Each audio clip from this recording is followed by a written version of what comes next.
Vinga, doncs, bon dia a tothom. Ja anem a començar novament aquestes sessions. Avui la doctora Esther Francia ens parlarà de l'anèmia en el malalt geriàtric. Us recordo que d'entrada, si teniu preguntes, feu-les a través del xat i a l'acabar jo les aniré llegint de tot el que hi hagi.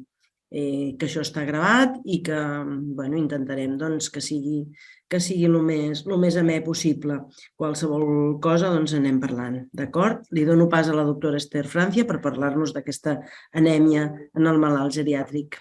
Moltes gràcies de la teva bona predisposició a fer aquestes coses. Molt bé. Bueno, Gràcies, Esther.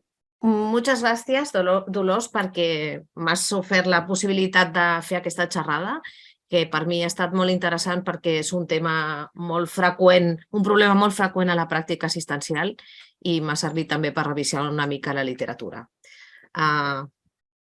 Intentaré contestar a las preguntas que yo me hago en la práctica clínica asistencial cuando me encuentro con un paciente que tiene o que puede tener anemia. Entonces, la primera pregunta es si realmente tiene anemia, si es importante diagnosticarla y tratarla, por sus consecuencias, qué incidencia tiene, a qué se puede deber esta anemia, cómo vamos a evaluarla, qué es lo más importante en la valoración de un paciente con anemia, cómo podemos hacer una aproximación para saber qué tipo de anemia es, cómo, y de una cuestión tan importante, cómo adecuar las exploraciones complementarias y de qué tratamientos disponemos. En primer lugar, subrayar el hecho que todos conocemos, que hay una definición de anemia, que es una hemoglobina de menos de 13 en el hombre y de menos de 12 en la mujer. Ha habido diferentes autores, diferentes estudios que han intentado un poco modificar esta definición, diciendo que quizá debería cambiarse el umbral dependiendo de la edad de la persona o dependiendo del sexo. Pero en cualquier caso solo hay un consenso unánime en que esta es la definición de anemia. Y esto es muy importante. ¿Por qué? Porque cualquier cifra por debajo de estos números, cualquier cifra por debajo de este umbral es anemia y hay que considerarlo así. ¿Por qué? Porque sabemos que cuando el paciente presenta anemia, aunque ésta sea leve, esto implica un aumento en la morbilidad y en la mortalidad. Incluso en la anemia no severa se va a asociar con alteración funcional, con aumento del número de caídas, con deterioro cognitivo, demencia, hospitalización, incluso con anemia leve. Sabemos muchas veces que en la práctica asistencial cifras muy leves de anemia, hemoglobinas de 11,5 en la mujer o de 12 en el hombre, las pasamos a veces un poco por alto, nos pasa a todos porque consideramos que no son relevantes y sin embargo los diferentes estudios han demostrado que sí lo son, independientemente de la intensidad de la anemia. De hecho, también sabemos que cuando se reduce la hemoglobina hay una menor capacidad aeróbica. ¿Y esto qué implicará? Que hay una disminución en la velocidad de la marcha y en instrumentos como el Short Physical Performance Battery, es decir, que sabemos que el hecho de que haya anemia, aunque sea leve, repercute en estos índices y estos índices nos sirven como marcador pronóstico de mortalidad y de resultados adversos. En un JACS publicado recientemente, los autores lo que subrayan es que muchas veces, como decía, consideramos que la anemia leve no tiene repercusión funcional y sin embargo, si pasáramos estos instrumentos en la medida en que podamos en la práctica diaria, detectaríamos y constataríamos que sí realmente tienen repercusión, disminuyen la funcionalidad y con esto el riesgo de resultados adversos. Sabemos que es muy frecuente la anemia en las personas de edad avanzada, pero ¿de qué estamos hablando? ¿De qué cifras hablamos? El estudio NAGES en la comunidad constató en los pacientes, en las personas de más de 85 años, entre un 20 o un 25% de incidencia de anemia según el sexo. Claro, dependerá también de qué ambiente, en qué contexto estamos situando la incidencia o la prevalencia de la anemia. Ya vemos, como podemos intuir, que en la comunidad la prevalencia es más baja, se sitúa entre un 7 y un 11% en personas de edad avanzada. Sin embargo, si hablamos de las personas hospitalizadas, la prevalencia es del 40% y en personas de edad avanzada en residencias incluso del 47%. Y a veces consideramos de forma errónea que por el hecho de la edad avanzada ya es normal por el envejecimiento que haya anemia. Y no es así, porque estudios que han evaluado y han estudiado en personas con un envejecimiento saludable, en los Welderly, no han constatado anemia o si está presente es mínima. ¿Por qué se produce la anemia en general? Luego entraré más en las personas de edad avanzada, pero en general no me extenderé mucho en la fisiopatología, pero un poco siempre porque pasa la anemia es o hay un déficit en la producción o hay un aumento en las pérdidas o estamos en un contexto inflamatorio. Un déficit en la producción se puede dar porque falle en la médula, porque haya una enfermedad medular, un síndrome mielodisplásico, síndromes mieloproliferativos, o porque falten los ingredientes, déficit de hierro, de B12 o de folatos, o porque falte el estímulo suficiente para que la médula los pueda hacer. Hablamos de un déficit de tiroides, una alteración en el cortisol o en la eritropoyetina. Otra de las causas es que se pierda esta sangre, ¿no? Que se pierda la hemoglobina por hemorragias en diferentes sistemas o por hemólisis. Y luego, muy importante en las personas de edad avanzada, porque haya un ambiente inflamatorio, que aquí básicamente ya sabemos que participan citoquinas, una menor producción de EPO o la epsidina. Y aquí quiero subrayar un poco más, entrar en el contexto inflamatorio. Muchas veces en las enfermedades inflamatorias o en la sepsis se produce una disminución rápida de la hemoglobina y no solo es atribuible a un déficit de producción, sino que muchas veces hay un aumento en la destrucción de los eritrocitos. ¿Por qué? Hay una recaptación de hierro aumentada porque hay eritrocitos dañados que se retienen más en el sistema retículo endotelial o la propia membrana de los eritrocitos está más inestable por este ambiente inflamatorio, con lo cual aumenta la eliminación esplénica. Muy importante, ya sabemos, un gran protagonista de la inflamación es la epsidina, que bloquea los depósitos de hierro, impiden su incorporación para la síntesis de hemoglobina. Y además hace que al interaccionar la epsidina con la membrana de los macrófagos hace que aumenten los niveles de ferritina y disminuya la saturación de transferrina, algo que luego constataremos en las analíticas. De todas maneras, por la propia edad ya sabemos el concepto de inflammaging, que vendría a ser que hay un componente de inflamación con el envejecimiento atribuible a la propia inmunosenescencia. Y por esto podría explicar en parte por qué aparece anemia con más frecuencia en las personas de edad avanzada, por el propio contexto inflamatorio. Y podría ayudarnos a explicar las anemias de origen no aclarado. En cualquier caso, si nos centramos en las personas de edad avanzada, ¿cuáles son las causas más frecuentes de anemia a esta edad? Es la regla de los tercios. Un tercio será básicamente por déficit nutricional y en este sentido el déficit nutricional más frecuente en las personas de edad avanzada es el hierro, es decir, anemia ferropénica. Un tercio será atribuible a enfermedades crónicas o a insuficiencia renal y un tercio es inexplicada. Muy interesante la anemia de origen desconocido o inexplicable, como digo, muy frecuente, en la que probablemente confluyen muchos factores para generarse, ¿no? Probablemente un déficit androgénico, una disminución en la capacidad de síntesis medular, con probablemente síndromes mielodisplásicos de bajo grado que no detectamos porque no hacemos estudio medular, una disminución o una resistencia a la acción de la eritropoyetina o niveles más bajos de eritropoyetina. Probablemente en las personas de edad avanzada ya sabemos que confluyen varios factores. Es muy importante, luego hablaré un poco más, de la anemia relacionada con la insuficiencia renal. El problema es que ya sabemos que no se correlaciona directamente con un filtrado, que la anemia aparece sobre todo de forma más frecuente a filtrados más bajos y sobre todo se puede considerar o puede ser atribuible cuando los filtrados, como digo, son más bajos y se sitúan por debajo de 30 mililitros hora. ¿Cómo evaluamos a la persona de edad avanzada? Básicamente como a cualquier edad. Lo más básico y sobre todo en un problema con tantas causas posibles como es la anemia es una buena historia clínica, examen físico y una analítica y otras exploraciones que luego detallaré. ¿Qué es lo más relevante cuando evaluamos a una persona de edad avanzada con anemia? La clínica, como digo, ¿no? Hay una parte pequeña de las personas de edad avanzada que se detectará la anemia por un hallazgo casual en la analítica son los asintomáticos, entre comillas, aunque ya he comentado que incluso con hemoglobinas con descensos leves puede haber repercusión funcional. Y luego están las personas que tendrán síntomas que dependerán un poco de con qué rapidez se ha instaurado esta anemia. Si es una anemia aguda, lo que va a prevalecer son los síntomas por pérdida de volumen, es decir, un déficit de volumen circulatorio, puede haber hipotensión, caídas, inestabilidad, abotargamiento mental. Y si es una anemia más crónica, que es muy frecuente, como sabemos, en las personas de edad avanzada, sobre todo los síntomas serán por hipoxemia, astenia, disnea, puede descompensar sus comorbilidades. Otros síntomas importantes que son los que tenemos que ir un poco a buscar son los relacionados con la etiología.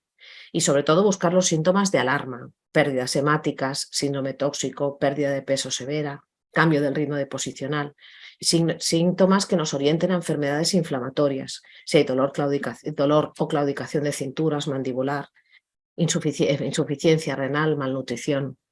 En cualquier caso, preguntar por los síntomas que sabemos y los signos que se derivarán de la propia anemia, fragilidad de pelo y uñas, disnea, palpitaciones, adinamia, alteración cognitiva, a veces más lentitud en la respuesta, ya sabemos, puede ser por déficits en los factores que contribuyen a la síntesis de la hemoglobina. ¿Qué iremos a preguntar en nuestra anamnesis, en nuestro interrogatorio de forma más profunda en un paciente con anemia? La dieta, si hay ingesta de alcohol, muchas veces ya sabemos que no se explica espontáneamente. Si hay problemas con la dentadura, muchas veces vamos a buscar problemas neoplásicos y el problema está en salivación, en la masticación, en la propia ingesta. Los fármacos ya sabemos que pueden interferir con absorción de muchos de los factores. Si hay pérdidas sanguíneas, válvulas cardíacas muy frecuentes a esta edad que pueden ayudar a la hemólisis y a la ruptura del grupo de la hemoglobina, si hay enfermedades previas conocidas o, como digo, si presenta síndrome tóxico que nos puede orientar hacia un problema neoplásico subyacente. Fármacos de uso tan común como los corticoides, los AINES, la metformina, que pueden contribuir a la anemia por déficit de dieta, ¿no? O sea, por mala absorción, ya vemos y los conocemos, ¿no? La deficiencia de hierro por AINES, por aspirina, por corticoides, déficit de B12 muy frecuente relacionado con fármacos de uso tan habitual como la metformina o los prazoles, o déficit de folato por metotrexate o medicaciones anticomiciales de uso tan frecuente como el valproato o la carbamazepina. En cualquier caso, lo más relevante en nuestra valoración, aparte de la anamnesis y de la exploración, es intentar, como siempre en medicina, pero ya sabemos más en las personas de edad avanzada, intentar individualizar el diagnóstico y el tratamiento, considerando cuál es el estado funcional del paciente, qué comorbilidades tiene asociadas. Y muchas veces una cosa que no consideramos porque vamos un poco acelerados es que los deseos del paciente, que negociar un poco con él, ofreciéndoles los pros y los contras, las exploraciones o los tratamientos. Lo que sabemos es que 1/3 de las personas frágiles tienen anemia, que si en vez de considerar fragilidad consideramos prefragilidad, la mayor parte de las personas de edad avanzada con anemia van a tener algún grado de fragilidad. Muy pocas de las que tengan anemia van a estar robustos, que dependiendo del contexto habrá más fragilidad asociada a la anemia que presente el paciente, si pensamos en pacientes con insuficiencia cardíaca o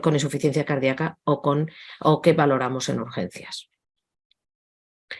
¿Cómo evaluamos qué parámetros, las exploraciones complementarias que realizamos a un paciente con anemia? Lo básico, lo inicial, lo que nos va a dar más información es la analítica. Y en la analítica intentaremos saber qué tipo de anemia es o qué factores pueden estar contribuyendo a esta anemia. Sabemos que haremos un hemograma completo. Es muy importante fijarnos en las otras líneas celulares, en los leucocitos y en las plaquetas, que nos puedan decir si hay una trombocitosis reactiva. Muchas veces las plaquetas están muy altas, pero es reactiva a la propia anemia.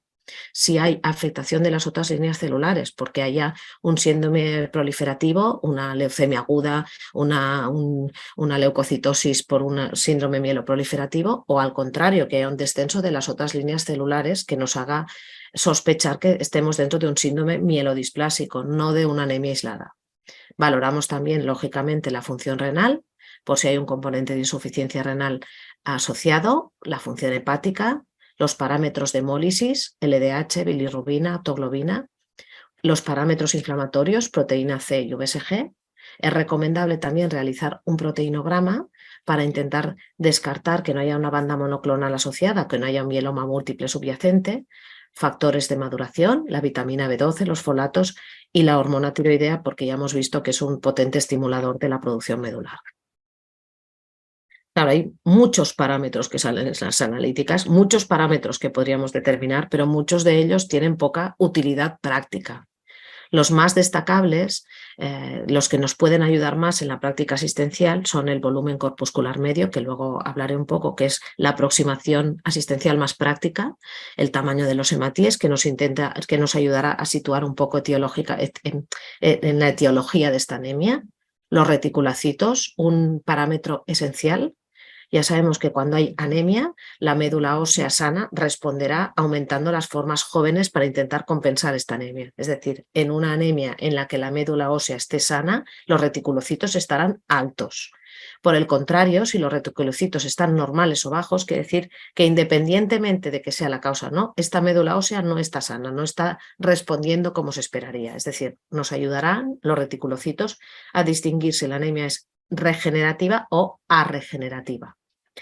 El AD, el índice de distribución eritrocitaria, es un parámetro que nos ayuda a diferenciar si la anemia puede tener un carácter ferropénico o no.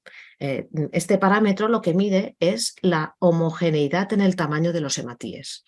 Si estamos ante una anemia ferropénica, habrá hematíes muy pequeñitos, microcíticos, y habrá hematíes normales. Entonces, por tanto, el tamaño de los hematíes es más heterogéneo y esta amplitud eritrocitaria aumenta. Como conclusión, en una anemia ferropénica, este índice de distribución eritrocitaria normalmente suele estar aumentado, y la ferritina y saturación de transferrina, que comentaré más adelante. Por tanto, ante un paciente con anemia, después de hacer el interrogatorio y la exploración, en analítica, como decía, lo que nos va a ayudar más, o es una aproximación práctica, es mirar el volumen corpuscular medio. Es verdad que en las personas de edad avanzada, como las causas pueden influir varias causas en esta anemia, estará más entremezclado. Este esquema no es tan rígido, ¿no? Muchas veces una causa estará en un lado o en otro, pero a grandes rasgos, un poco la idea sería, ya lo sabemos, ¿no? Si el volumen corpuscular es pequeño, estamos ante una anemia microcítica, las causas más frecuentes básicamente es déficit de hierro. Puede haber pérdidas, puede haber talasemia, la causa más importante es el déficit de hierro. Si el volumen corpuscular es alto, es una anemia macrocítica, básicamente es o por déficit de factores, vitamina B12 o folatos, o estamos ante un síndrome mielodisplásico o hepatopatía. Si el volumen corpuscular es normal, una anemia normocítica, aquí hay un gran grueso de etiologías. Básicamente aquí estarán las enfermedades crónicas, inflamatorias o insuficiencia renal, o cuando no hay el estímulo suficiente medular, tiroides o insuficiencia suprarrenal, que es un poco el esquema que os muestro, ¿no?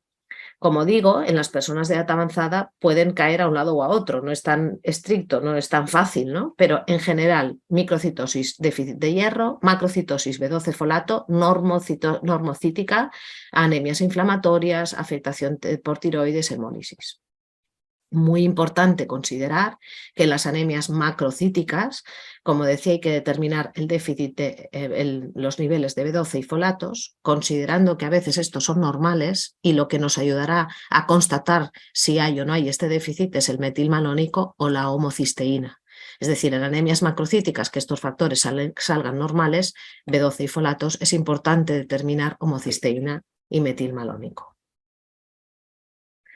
En relación a la anemia ferropénica, el parámetro más importante es la ferritina. La sideremia sabemos que es un parámetro que es muy lábil, que cambia de un día para otro y en el mismo día, y la sideremia es un parámetro que no nos sirve. Lo que nos sirve es la ferritina, que es, ya sabemos, el depósito de hierro en el organismo.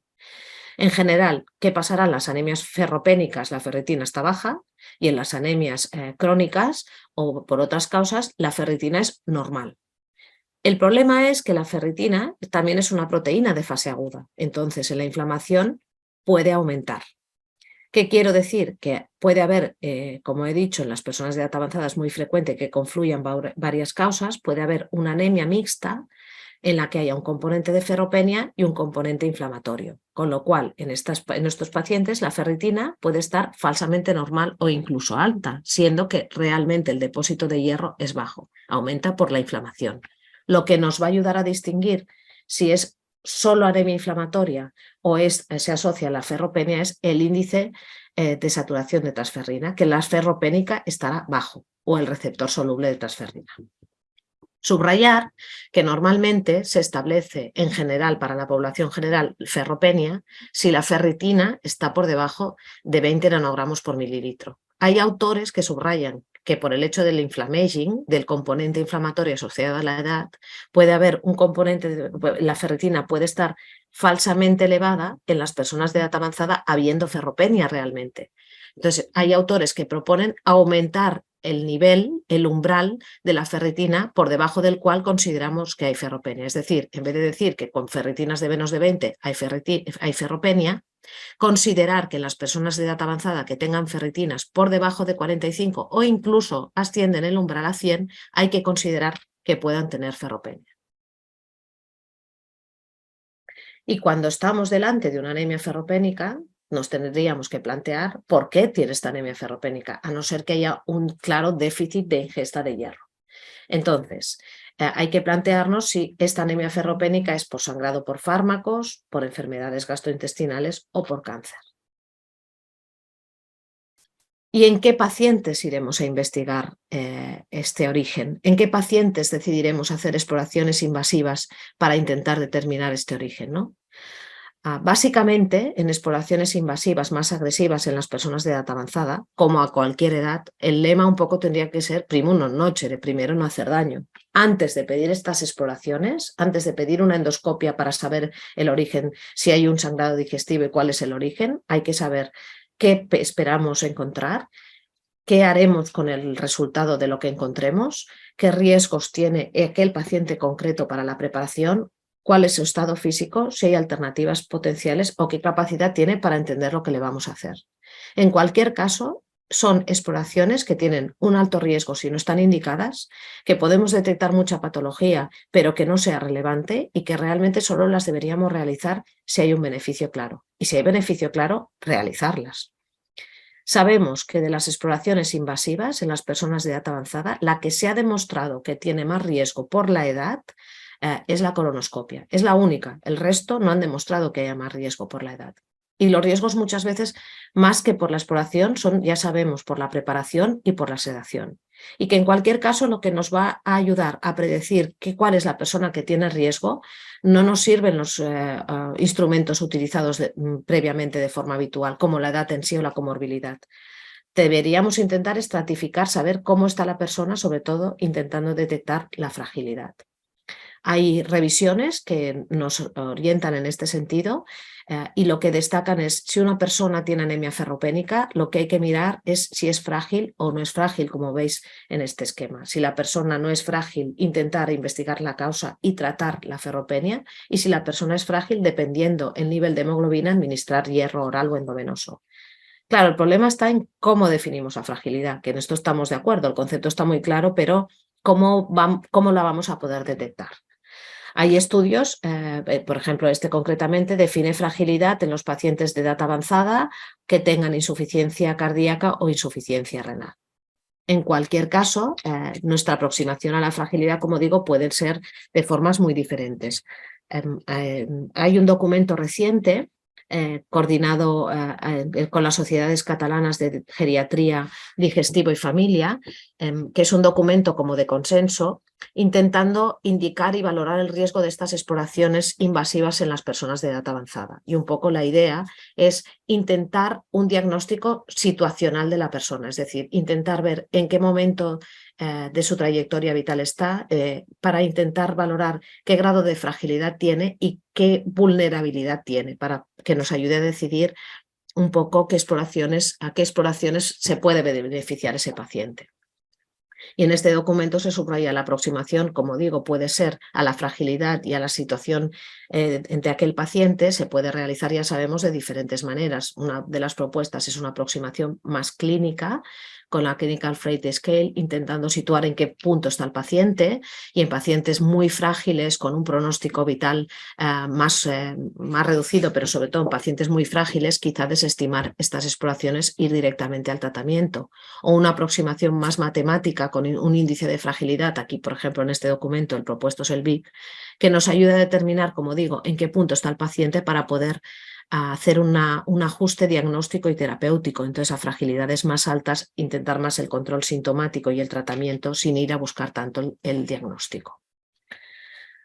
En este documento de consenso y en otro que salió más adelante para intentar concretamente en la colonoscopia y en el caso de la anemia ferropénica, se subraya que hay que hacer el estudio digestivo y la colonoscopia si hay información, como digo, útil para el paciente y puede modificar su pronóstico, o se puede aplicar un tratamiento en aquel momento, por ejemplo, en caso de sospecha de una angiodisplasia, que sabemos que es muy frecuente también en personas de edad avanzada. La colonoscopia indicada según la valoración geriátrica integral, es decir, si son pacientes de edad avanzada pero que tienen una fragilidad moderada, intentar diagnosticar la causa y realizar las exploraciones digestivas si son adecuadas, y también importante valorar en estos pacientes si hay una colonoscopia previa o si se había detectado patología previamente. En relación al tratamiento, claro, realmente muchas veces ya sabemos que en la práctica asistencial muchas veces es un reto porque no sabemos la causa, porque pueden haber varias causas que contribuyan a esta anemia, porque, como digo, por el propio envejecimiento puede haber una disminución en la producción medular, en la producción de EPO. Claro, ¿cuál sería el tratamiento de la anemia? Obviamente ir a tratar la causa que la está provocando, si es que la conocemos. Y para esto, como he dicho, lo primero es adecuar las exploraciones complementarias. Los tratamientos de soporte son, ya sabemos, transfusión de Matíes y tratamientos sustitutivos, hierro, vitamina B12 y folatos o eritropoyetina.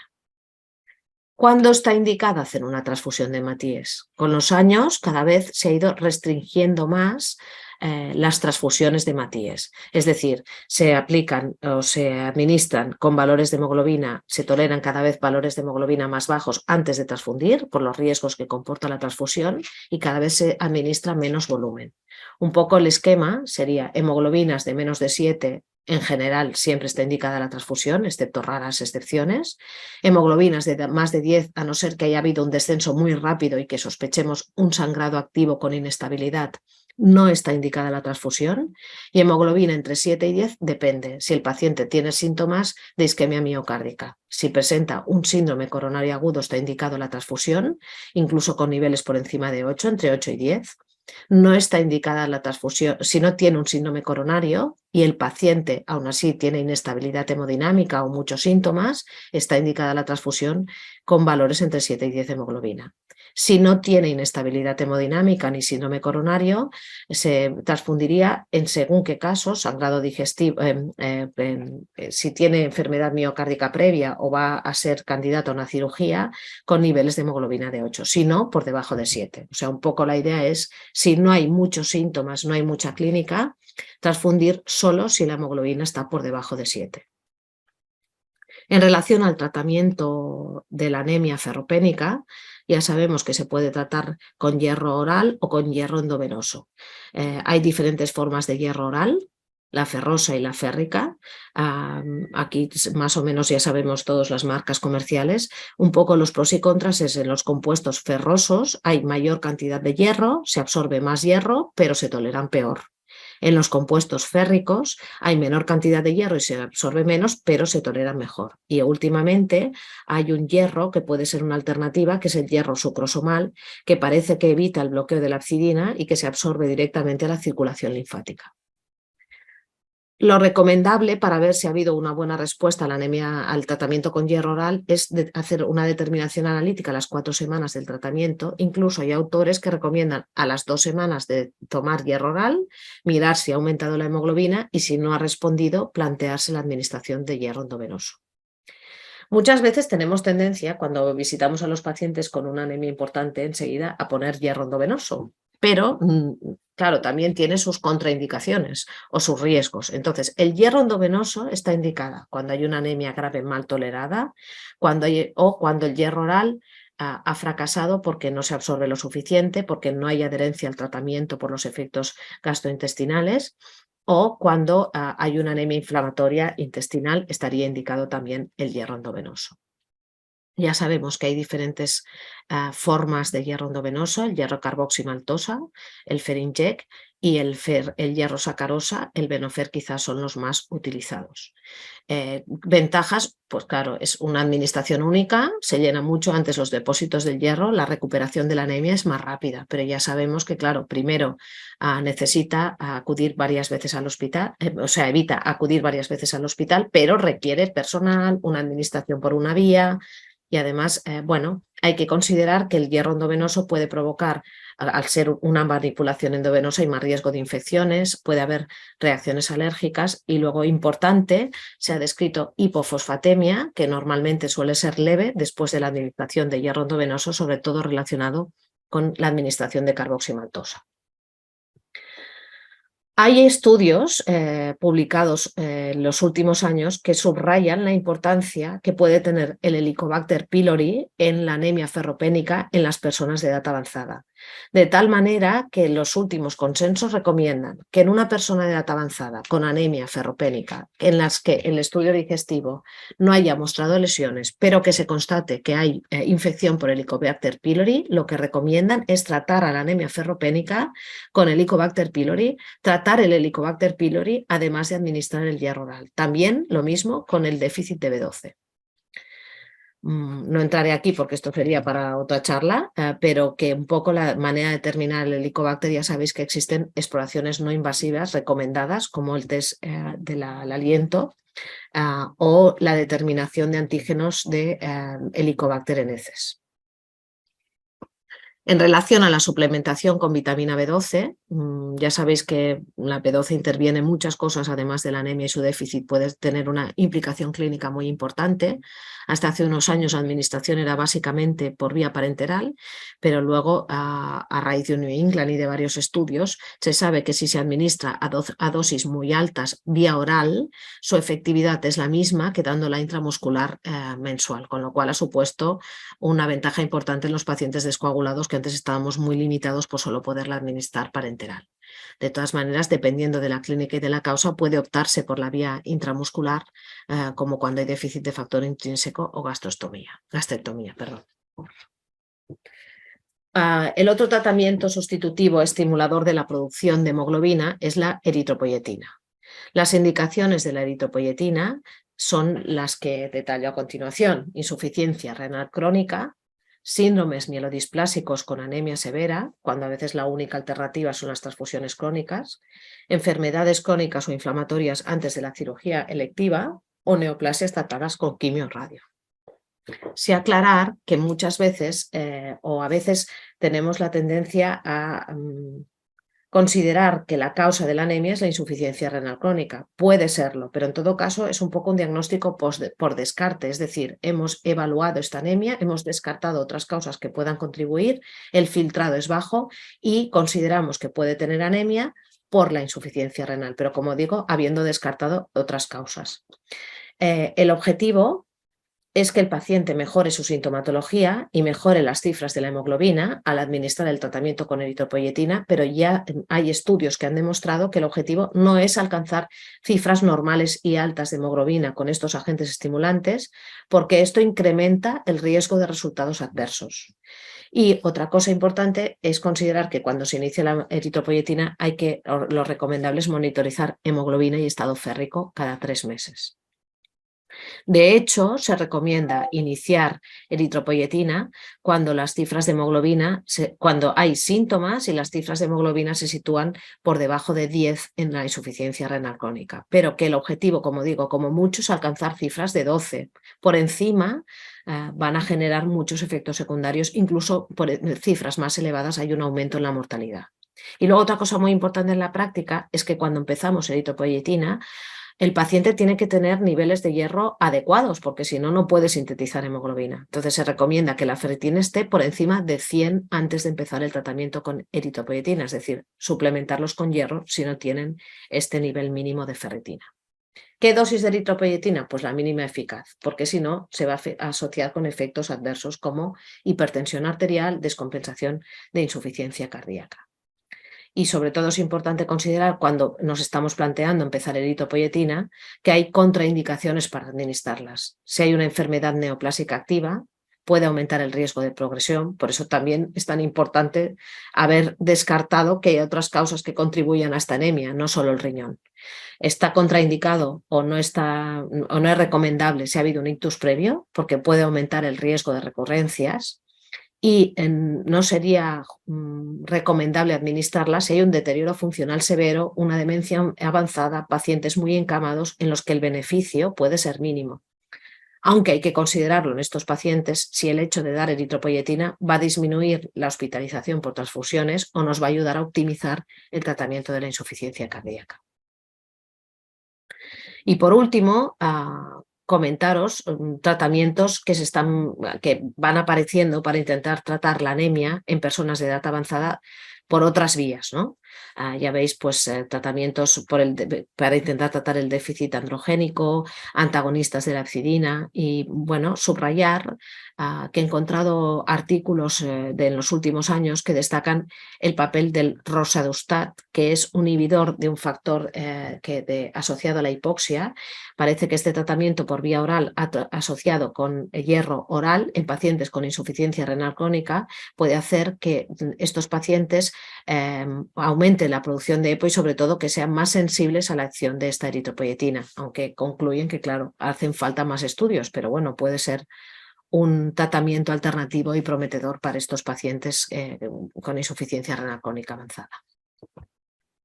Por tanto, como conclusiones, en la anemia en las personas de edad avanzada, como he comentado, subrayar que hay que ir a detectar esta anemia, aunque sea leve, porque las consecuencias pueden ser severas en las personas de edad avanzada, que el diagnóstico se va a basar sobre todo la aproximación diagnóstica en la historia clínica y en la exploración, y en las exploraciones complementarias básicamente una analítica, donde los parámetros que nos pueden ayudar, la aproximación más útil para el diagnóstico puede ser basándonos en el volumen corpuscular medio y en los parámetros férricos. Y que en cualquier caso el manejo del paciente diagnóstico y terapéutico vendrá determinado por la clínica y sobre todo por la valoración geriàtrica integral del paciente. Bueno, res, en principi moltes gràcies a la doctora Esther Francia per la xerrada, vull dir, penso que està molt interessant. Em sembla que no hi ha preguntes, que la gente está hoy muy calladita y muy tranquila, o lo has hecho perfecto, con lo cual tampoc... O igual he donat massa informació massa ràpida. És que el fet de no veure les persones ho fa una mica més complicat, però... També és veritat, Jo volia comentar unes coses, un comentari amb la gent gran, no? La gent gran tolera molt malament el ferro, els hi costa de prendre'l, no se'l prenen. Llavors, en aquests casos, sobretot, a vegades el fet de pensar tenim hemoglobines de 8, de 9, si posar una dosis de ferro endovenós, en aquests casos, tot i que no estiguin dintre del que són els criteris estrictes de lo que posaria en ferro endovenós, moltes vegades això ens pot ajudar.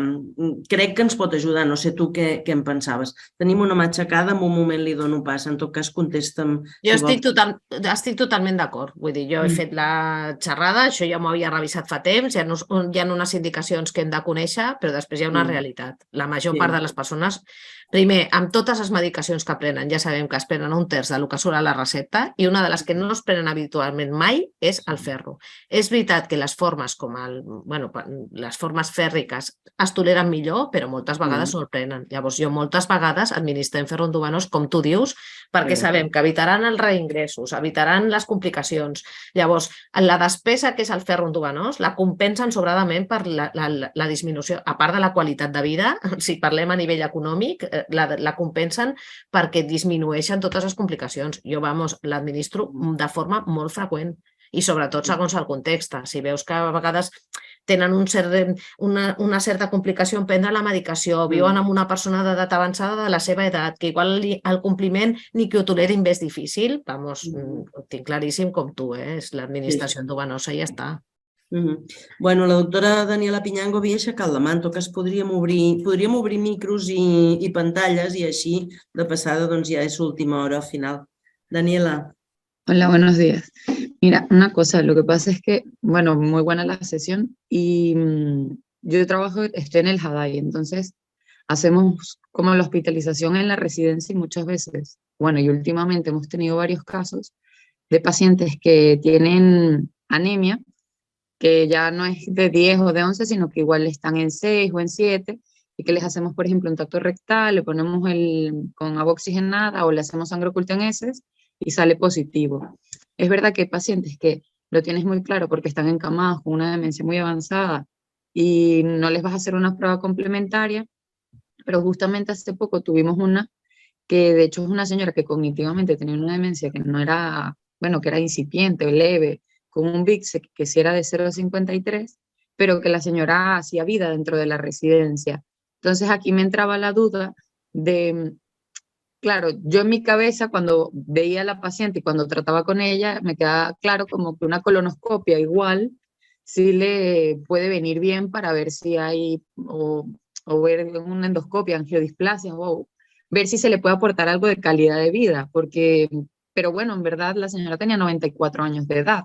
Entonces aquí es como, me genera un poco de duda porque la señora tiene muy buena calidad de vida, hacía, bueno, para la media de pacientes que yo llevo, no me quedaba tan claro que no le íbamos a dar algún beneficio con una prueba mínimamente invasiva, porque además no tenía muchas patologías de base, con lo que una sedación te la toleraría bien. La preparación igual sí, y hubiese sido, eso sí es verdad que la preparación es muy desagradable, con lo que no sé si la toleraría. Sí, bueno, aquí más o menos, como te... Yo creo que es muy importante varias cosas, ¿no? Que lo que tú dices es la realidad que nos encontramos, que este es el gran problema, ¿no? La edad no tiene que ser un condicionante, pero es importante también. Entonces, primero, yo creo que un poco es qué clínica va asociada.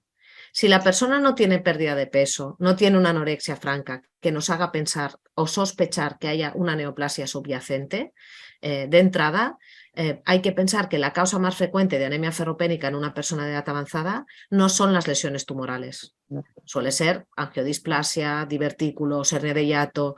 Entonces, esto por una parte. Luego, la sangre oculta en heces nos puede ayudar, sobre todo si es negativa. Si es positiva, hay falsos positivos, con lo cual, y falsos positivos o una hernia de hiato grande o una diverticulosis nos puede dar positividad también.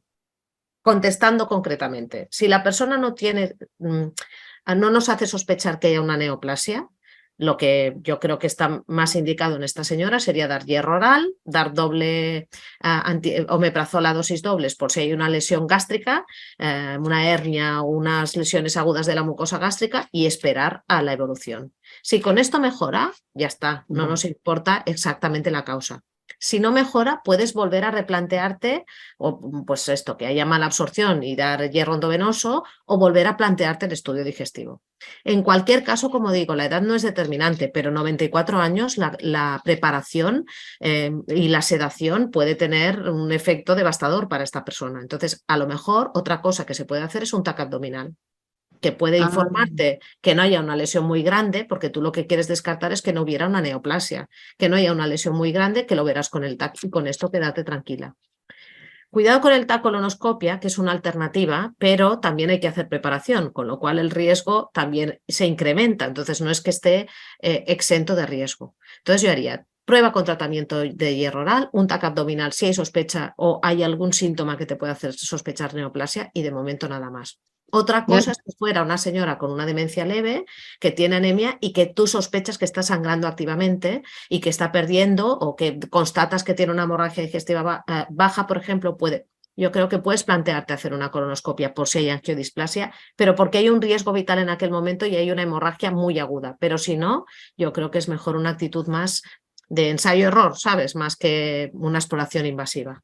Claro, porque yo pensaba era que en verdad, a mí sí tiene un tumor o no, ya ahorita da igual, tiene 94 años, no vamos a hacer nada. Con lo que la colono pensaba era más si había un punto que estuviese sangrando, que se pudiera de repente, por ejemplo, pero entonces sería más hematoquesia, o sea, sería un sangrado mucho más Y abundante, sobre por todo ejemplo, que en si una no está, que si no está inestable la señora, ya. piensa que igual hay una angiodisplasia y puedes quemar ese punto, pero cuando hay un punto de angiodisplasia hay más en otros sitios. Entonces solucionarías aquel y a lo mejor haces una colonoscopia y si en aquel momento no sangra, tampoco ves angiodisplasia.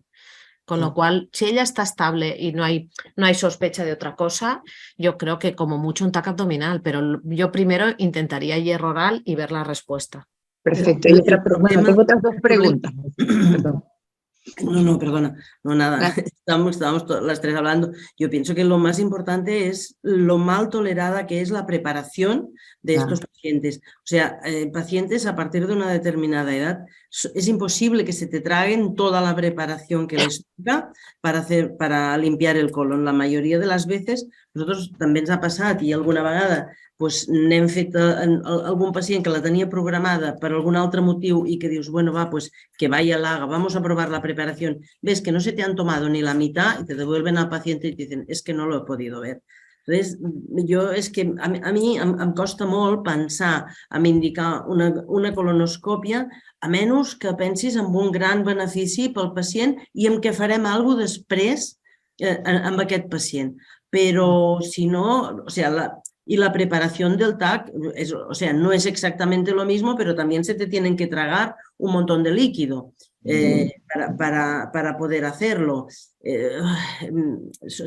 Clar, nosaltres, per exemple, preparacions. a pacients amb anèmies de repetició, que la toleren malament, que els hi poses ferro endovenós, igual així fan episodis d'anemització que sospites una angiodisplàsia, a vegades hem fet colonoscòpies i segons el recolzament que tinguin. També intentem, en comptes que ho facin en 2 dies de preparació, igual que ho facin en 3, o sigui, que sigui una cosa més lenta. Perquè, bueno, hi ha alternatives, tenim pacients amb anèmies així molt difícils de tractar, que hem trobat angiodisplàsies i els hi hem donat octeòtride a la desesperada i els hi ha funcionat. Vull dir que el que deia abans, no? Si penses que trobaràs alguna que després es pugui beneficiar d'una actitud diferent, sí. Si no canvia l'actitud, val la pena no fer res perquè, com tu dius, Dolors, primer que arriben malament preparats i després que moltes vegades descompensació cardíaca, hiponatrèmia severa, vull dir que també tenen un risc important. Vale. Y otra cosa, sangre oculta en ese sí lo haría simplemente también por el beneficio de que sea negativo, sí que lo dice. Sí que valdría la pena, aunque sea completar el estudio, porque puedes actuar, por ejemplo, con doblando la dosis del omeprazol y estas cosas sí consideras beneficioso ampliar con este estudio que es cero invasivo. O sea, las guías recomiendan hacerlas, pero también subrayan que muchas veces hay falsos positivos. Por eso digo que yo creo que hay que hacerlo, pero para interpretarlo a veces es difícil, porque a veces te impulsa a pedir pruebas que pueden tener mucho riesgo. Ahora, constatar, lo que te digo, si sale negativo te quedas tranquilo, si sale positivo es más difícil, pero bueno, puede hacerte en este sentido, sí, quizá doblar el antiácido. Aunque le salieran negativas, yo en una anemia ferropénica doblo el antiácido. Vale, vale. Y otra pregunta, y la última, perdón. Supongamos, otra cosa que pasa bastante, paciente con anemia. Bueno, yo es que yo sí hago descarte, no sé, por como con la sangre oculta en heces y esto, positivo, y tiene fibrilación auricular y está anticoagulado. Entonces, aquí, CHA2, Haslet, está sangrando activamente, o sea, en algunos, sí he pensado en parar, por ejemplo, el anticoagulantes para ver y doblar la dosis del omeprazol y controlar en unos meses a ver si ha mejorado, bueno, y dar el hierro oral y eso, a ver si mejora y gana un poco de calidad de vida. Pero ¿hay alguna otra manera? Porque el Haslet y el CHA2 en un paciente tan frágil, ¿cómo, hay alguna otra escala o algún otro punto de vista como para decidir cómo lo contextualizo en ese paciente, si le paro o no le paro, qué beneficio, no sé, ¿me entienden? Que yo sepa, no hay ninguna escala más que yo sepa. Entonces, y otro análisis, así como lo haces tú más o menos. Claro, depende. Si el paciente, ¿por qué lleva? Quiero decir, ¿es una FA embolígena? Si es una FA embolígena, difícil, o ha hecho un TEP masivo, difícil que le puedas quitar la anticoagulación. porque el riesgo probablemente va a ser más alto que el beneficio. Luego depende de la intensidad del sangrado. Si Vale, es que una tampoco anemización es severa con un muy- sangrado muy importante, hay que quitar la anticoagulación. Igual se puede jugar con una heparina a dosis medias, que te quedas ni descoagulado del todo ni sin nada. Si el sangrado es leve, la repercusión no es muy importante y responde al hierro, no se ha evidenciado ni un sangrado masivo, ni una repercusión clínica, ni una analítica con un descenso muy severo, igual intentas no quitar la descoagulación. Es muy Vale, difícil poder, creo yo, a nivel práctico, poder establecer un algoritmo tan claro, pero esto no, dependerá no. de la intensidad, de la repercusión y de por qué lleva el tratamiento. Y en todo caso, la alternativa de la heparina, mientras intentas que supere la anemización o intentas a ver si se para el sangrado, ¿no? Pero, por ejemplo, si lo estás haciendo en dosis profiláctica, estás reduciendo el riesgo, pero no lo estás eliminando, ¿no? No, Vendría a ser un poco como, por ejemplo, la aspirina, que se ha visto que igual para dar aspirina no das nada. claro, Entonces, claro, esta claro. Por heparina eso la digo podríamos ahorrar. que te quedas un camino intermedio, es una Ya. heparina dosis medias, mientras se intenta solucionar el problema, ¿no? Vale, ok, no lo anulo, pero, o sea, se asume un riesgo menor. Vale, Y perfecto. O sea, haría más que una... sí, yo creo que sobre todo no lo suspendería si el sangrado no es importante, como te digo, si no ha habido un sangrado importante, una inestabilidad o un descenso de 5 puntos de hemoglobina. Es una actitud un poco expectante, repetir la analítica, como decía, al cabo de un par de semanas de tomar el hierro, un poco jugando a esto. Ahora, si está inestable o ha habido un sangrado importante, se quita heparina, porque claro, puede morirse, ¿no? Con este sangrado. Vale, perfecto, listo. Ya, muchas gracias. A ti. Moltes gràcies, Esther. Hem estat absolutament on time, són les 9 i escaig. De veritat, t'ho agraeixo profundament. Gràcies a tu. Que ha estat molt interessant i res, prendrem nota de tota una sèrie de coses que ens has dit el dia d'avui. I moltes gràcies a tots per la vostra assistència. Molt bé. Gràcies. Adéu. Adéu. Adéu, bon dia. Adéu, adéu.